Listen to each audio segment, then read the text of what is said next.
Welcome to தாய் தமிழ் கதைகள் channel. புத்தகம் வாசித்தல் ஒரு நல்ல பழக்கம். இந்த சேனலில் புத்தகத்தில் இருக்கின்ற மாதிரியே பகிர்ந்திருக்கிறோம்.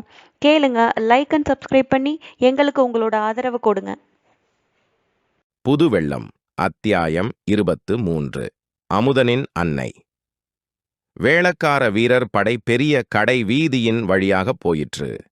படையின் கடைசியில் சென்ற சில வீரர்கள் கடைத்தெருவில் சில திருவிளையாடல்களை புரிந்தார்கள்.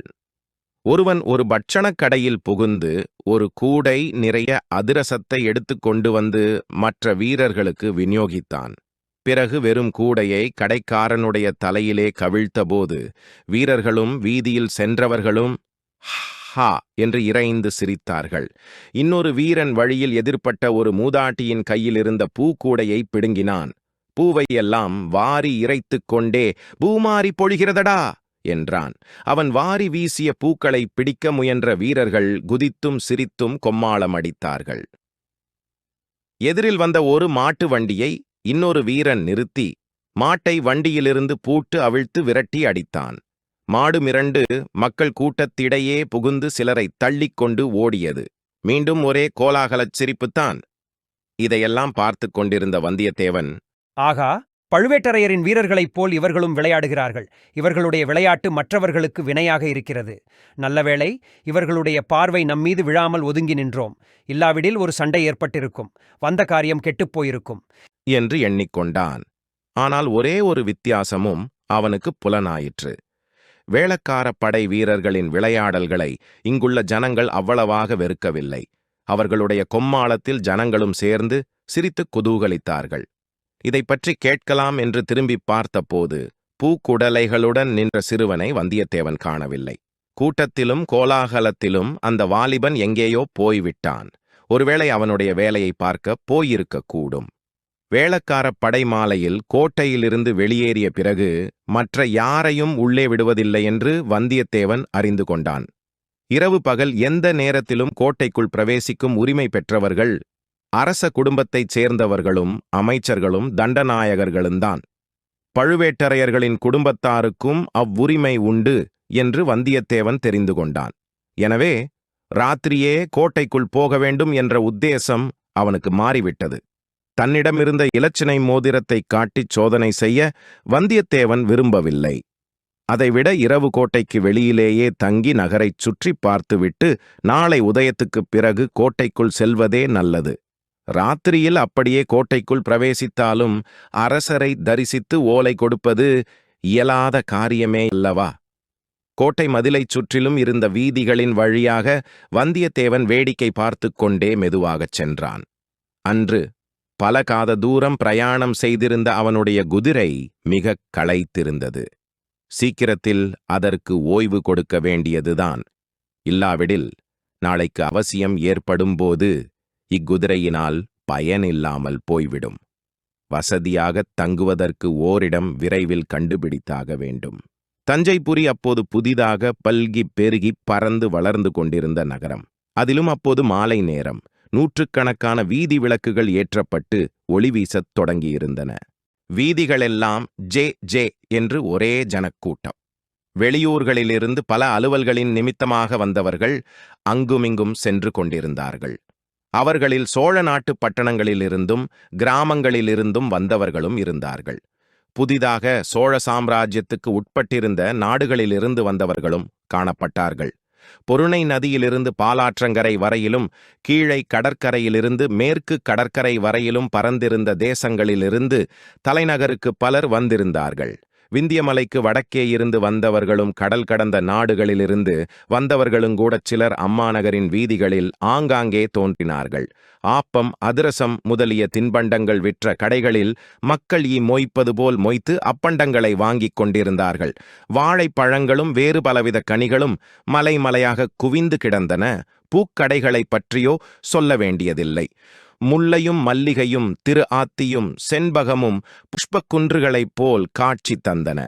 அந்த மலர்குன்றுகளைச் சுற்றி பெண்மணிகள் வண்டுகளைப் போல் ரீங்காரம் செய்து கொண்டு மொய்த்தார்கள். புஷ்பக் கடைகளினருகில் சென்றதும் வந்தியத்தேவன் அந்த பூக்கார வாலிபனை நினைத்து கொண்டான். அவனை மறுபடியும் பார்க்கக்கூடுமானால் எவ்வளவு சௌகரியமாயிருக்கும். இந்த நகரில் வசதியாக தங்குவதற்கு ஓரிடம் அவனைக் கேட்டுத் தெரிந்து கொள்ளலாமல்லவா? இப்படி எண்ணியபோதே சற்று தூரத்தில் அந்த வாலிபன் வந்து கொண்டிருப்பதை வந்தியத்தேவன் கண்டான். குதிரையிலிருந்து இறங்கி அவனை அணுகினான். தம்பி, பூக்குடலைகளில் ஒன்றையும் காணோமே. பூவெல்லாம் எங்கே? விற்றாகிவிட்டதா? என்றான். விற்பதற்காக நான் பூ கொண்டு வரவில்லை. கோயில் பூஜைக்காக பூ கொண்டு வந்தேன். பூவை கொடுத்தாகிவிட்டது. வீட்டுக்கு திரும்பிப் போகிறேன். எந்தக் கோயிலுக்கு நீ இந்த புஷ்ப கைங்கரியம் செய்கிறாய்? தளிக்குளத்தார் ஆலயம் என்று கேட்டதுண்டா? ஓகோ, தஞ்சை தளிக்குளத்தார் என்று கேள்விப்பட்டிருக்கிறேன். அந்த கோவில்தான் போலிருக்கிறது. பெரிய கோவிலா அது? இல்லை, சிறிய கோவில்தான். கொஞ்ச காலமாக இத்தஞ்சையில் துர்க்கையம்மன் கோவிலுக்குத்தான் மகிமை அதிகம்.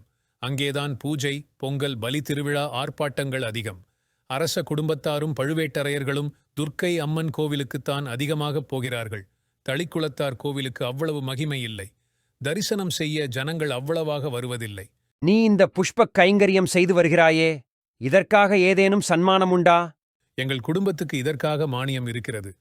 என் பாட்டனார் காலத்திலிருந்து கண்டராதித்த சக்கரவர்த்தி விட்ட நிபந்தம் உண்டு. தற்சமயம் நானும் என் தாயாரும் இந்த கைங்கரியத்தைச் செய்து வருகிறோம். தளிக்குளத்தார் கோயில் செங்கல் திருப்பணியா அல்லது கருங்கல் பணி செய்திருக்கிறார்களா?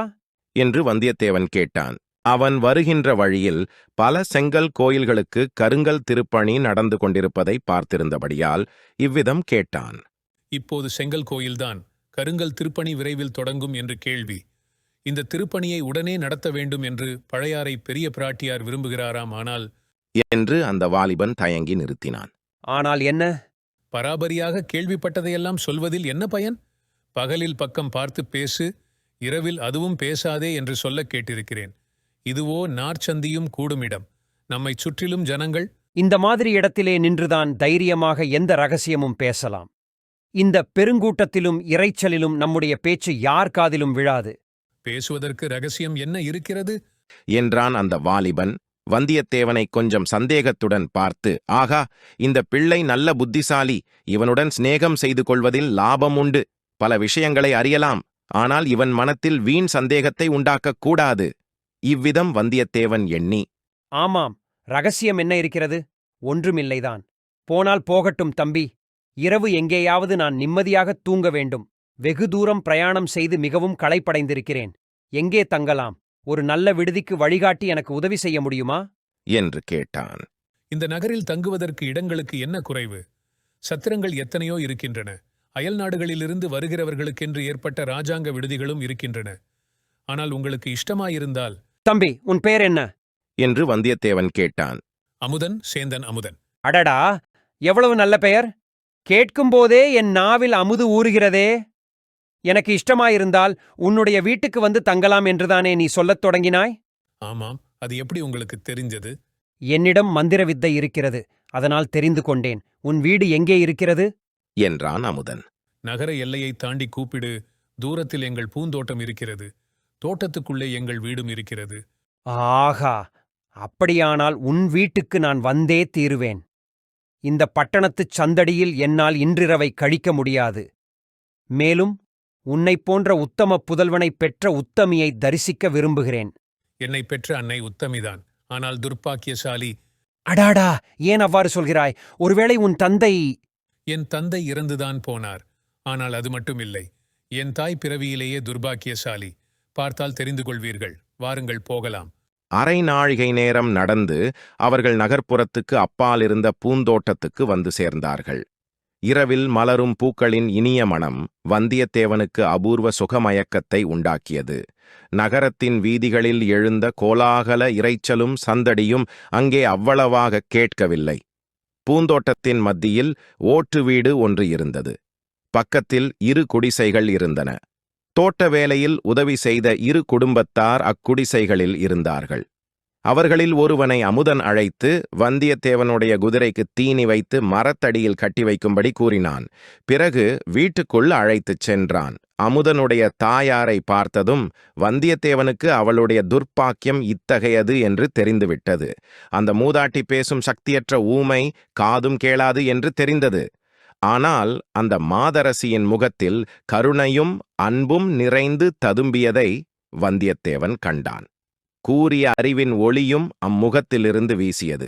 பொதுவாக ஏதாவது ஒரு அங்கத்தில் ஊனமுற்றவர்கள், மற்றபடி சிறந்த அறிவு கூர்மையுள்ளவர்களாக விளங்குவது சிருஷ்டி விசித்திரங்களில் ஒன்று அல்லவா? அமுதன் சில சமிக்ஞைகள் செய்ததும் அந்த மூதாட்டி வந்திருப்பவன் அயல் தேசத்திலிருந்து வந்த விருந்தாளி என்று தெரிந்து கொண்டாள். முகபாவத்தினாலேயே தன்னுடைய பரிவையும் வரவேற்பையும் தெரிவித்தாள். சற்று நேரத்துக்கெல்லாம் இலை போட்டு அந்த அம்மாள் உணவு பரிமாறினாள். முதலில் இடியாப்பமும் இனிப்பான தேங்காய் பாலும் வந்தன. அந்த மாதிரி இனிய பலகாரத்தை வந்தியத்தேவன் தன் வாழ்நாளில் அருதியதில்லை. 10-12 இடியாப்பமும் அரைப்படி தேங்காய் பாலும் சாப்பிட்டான். பிறகு புளிக்கறியும் சோளமாப் பணியாரமும் வந்தன. அவற்றையும் ஒரு கை பார்த்தான். அப்படியும் அவன் பசி அடங்கவில்லை. கடைசியாக காற்படி அரிசிச்சோறும் அரைப்படி தயிரும் நுங்கினான். பிறகுதான் அவன் இலையிலிருந்து எழுந்தான். சாப்பிடும்போதே சில விஷயங்களை அமுதனிடம் கேட்டு தெரிந்து கொண்டான். தஞ்சை கோட்டைக்குள்ளே அப்போது சுந்தர சோழ சக்கரவர்த்தியையும் அவருடைய அரண்மனை பரிவாரங்களையும் தவிர இன்னும் முக்கியமாக யார் யார் இருக்கிறார்கள் என்று விசாரித்தான். பெரிய பழுவேட்டரையர், சின்ன பழுவேட்டரையர், இவர்களின் மாளிகைகளும் பரிவாரங்களும் அங்கு இருந்தன. தன பொக்கிஷம், தானிய பண்டாரம் இரண்டும் கோட்டைக்குள் இருந்தபடியால் அவற்றை பரிபாலிக்கும் அதிகாரிகளும் கணக்கர்களும் இருந்தார்கள். சுந்தர சோழரின் அந்தரங்க நம்பிக்கைக்கும் அபிமானத்துக்கும் பாத்திரரான அனிருத்த பிரம்மராயர் என்னும் அமைச்சரும் திருமந்திர ஓலை நாயகரும் கோட்டைக்குள்ளேதான் வசித்தார்கள். மற்றும் சின்ன பழுவேட்டரையரின் தலைமையில் தஞ்சை கோட்டையை காவல் புரிந்த வீரர்களும் அவர்களுடைய குடும்பத்தாரும் அங்கேயே தங்கியிருந்தார்கள். பொன் வெள்ளி நகை வியாபாரிகளும் நவரத்தின வியாபாரிகளும் பொன்னாச்சாரிகளும் கோட்டைக்குள் இடமளிக்கப்பட்டிருந்தார்கள். பெரிய பழுவேட்டரையரின் கீழ் வரி விதிக்கும் வேலை பார்த்த 100கணக்கான அலுவலர்கள் இருந்தனர். துர்க்கையம்மன் கோயில் கோட்டைக்குள்ளேதான் ஒரு மூலையில் இருந்தது. கோவில் பூசாரிகளும் பணிவிடையாளரும் கணிகையரும் கோவிலுக்கு அருகில் கூடியிருந்தார்கள். இதையெல்லாம் தெரிந்து கொண்ட பிறகு, அமைச்சர்கள் அனைவரும் தற்சமயம் கோட்டையில் இருக்கிறார்களா என்று வந்தியத்தேவன் கேட்டான். எல்லாரும் எப்படி இருப்பார்கள்? பற்பல காரியமாக வெளியிலே போய்க் கொண்டும் வந்து கொண்டும் தான் இருப்பார்கள். அனிருத்த பிரமராயர் சில காலமாகவே நகரில் இல்லை. அவர் சேரநாடு சென்றிருப்பதாக கேள்வி. பெரிய பழுவேட்டரையர் 4 தினங்களுக்கு முன்னால் வெளியே சென்றார். கொள்ளிடத்துக்கு வடக்கே நடுநாட்டுக்குச் சென்றதாக கேள்வி. போனவர் ஒருவேளை திரும்பி வந்திருக்கலாம் அல்லவா? உனக்கு தெரியாதாக்கும்? இன்று சாயங்காலம் பழுவூர் இளையராணியின் பல்லக்கு வந்தது. கோட்டை வாசலில் நானே பார்த்தேன். ஆனால் பழுவேட்டரையர் வரவில்லை. ஒருவேளை வழியில் எங்கேயானும் தங்கிவிட்டு நாளை வரக்கூடும். தம்பி, இளவரசர் மதுராந்தகத்தேவரும் கோட்டைக்குள்ளேதானே தங்கியிருக்கிறார்? ஆமாம், பழுவேட்டரையர் அரண்மனைக்கு பக்கத்தில் மதுராந்தகரின் மாளிகை இருக்கிறது. சின்ன பழுவேட்டரையரின் திருமகளை மணம் புரிந்த மருமகர் அல்லவா? ஓஹோ, அதுவும் அப்படியா? எனக்கு இதுவரையில் தெரியாதே. ரொம்ப பேருக்கு தெரியாதுதான். சக்கரவர்த்தியின் தேக அசௌகரியத்தை முன்னிட்டு திருமணத்தை கோலாகலமாக நடத்தவில்லை. நல்லது. மதுராந்தகத்தேவர் இப்போது கோட்டைக்குள்ளேதானே இருக்கிறார்? கோட்டைக்குள்ளேதான் இருக்க வேண்டும். ஆனால் மதுராந்தகத்தேவர் சாதாரணமாக வெளியில் வருவதில்லை. மக்கள் அவரை பார்க்க முடிகிறதும் இல்லை. சிவபக்தியில் ஈடுபட்டு பெரும்பாலும் யோகத்திலும் தியானத்திலும் பூஜையிலும் காலம் கழிப்பதாக கேள்வி. ஆனாலும் இத்தனை நாளைக்குப் பிறகு கலியாணம் செய்து கொண்டிருக்கிறாரே? ஆமாம், அது கொஞ்சம் வியப்பான காரியம்தான். கல்யாணத்துக்குப் பிறகு மாப்பிள்ளைத்தேவரின் மனமே மாறிப்போயிருப்பதாயும் சொல்கிறார்கள். நமக்கென்ன அதை பற்றி? பெரிய இடத்துப் பேச்சு பேசாமல் இருப்பதே நல்லது.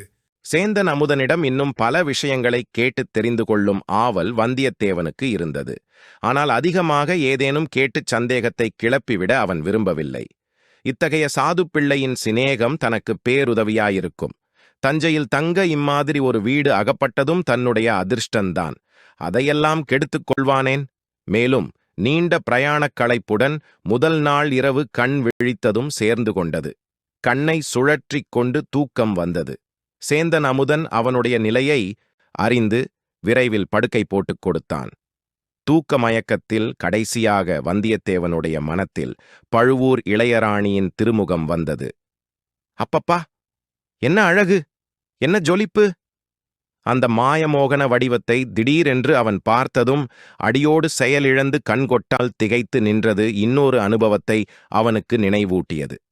சிறுபிராயத்தில் ஒரு சமயம் காட்டு வழியாய்ப் போய்க் கொண்டிருக்கையில் திடீரென்று படமெடுத்து ஆடிய பாம்பு ஒன்று அவன் முன் எதிர்பட்டது. அதன் அழகே அழகு, கவர்ச்சியே கவர்ச்சி. வந்தியத்தேவனால் பாம்பின் படத்திலிருந்து கண்ணை அகற்றவே முடியவில்லை, கண் கொட்டவும் முடியவில்லை. பார்த்தபடி நின்றான். பாம்பும் ஆடிக்கொண்டே இருந்தது. பாம்பு ஆடியபோது அதற்கிணங்க இவன் உடம்பும் ஆடியது. இதன் முடிவு என்ன ஆகியிருக்குமோ தெரியாது. திடீரென்று ஒரு கீரி பிள்ளை வந்து பாம்பின் மீது பாய்ந்தது. இரண்டும் துவந்த யுத்தம் தொடங்கின. அந்த சந்தர்ப்பத்தை பயன்படுத்திக் கொண்டு வந்தியத்தேவன் ஒரே ஓட்டமாக ஓடி வந்து விட்டான். சீச்சி, என்ன உதாரணம்! இந்த புவன மோகினியான சுந்தராங்கியை படமெடுத்த பாம்புக்கா ஒப்பிடுவது? இவளுடைய பால்வடியும் முகத்தை ஒரு தடவை பார்த்தாலும் பசி தீர்ந்துவிடுமே. நாளைக்கு அவளை மறுபடி காணப்போகிறோம் அல்லவா? அவளுடைய குரலிலேதான் என்ன மதுரம்! இவள் ஓர் அபூர்வமான அழகிதான். ஆனால் குடந்தை சோதிடர் வீட்டிலும் அரிசிலாற்றங்கரையிலும் பார்த்த அந்த இன்னொரு பெண், அவளுடைய முகத்திலும் காந்தி ஒளிவிட்டது. அழகு சுடர் விட்டது. இரண்டு முகங்களும் சுந்தர முகங்களாயினும் அவற்றுக்குள் எத்தனை வேற்றுமை! அதில் கம்பீரமும் பெருந்தன்மையும், இதில் மோகனமும் கவர்ச்சியும். இப்படி அவன் உள்ளம் அந்த இரு மங்கையரின் முகங்களையும் ஒப்பிட்டுக் கொண்டிருந்த போது மற்றொரு மங்கை வந்து குறுக்கிட்டாள். சர்வாதிகார கொடுங்கோல் அரசியான நித்திராதேவி வந்தியத்தேவனை பரிபூரணமாக ஆட்கொண்டாள். மீண்டும் சந்திப்போம். லைக் அண்ட் சப்ஸ்கிரைப் பண்ணி எங்களுக்கு ஆதரவு கொடுங்க. தேங்க்யூ.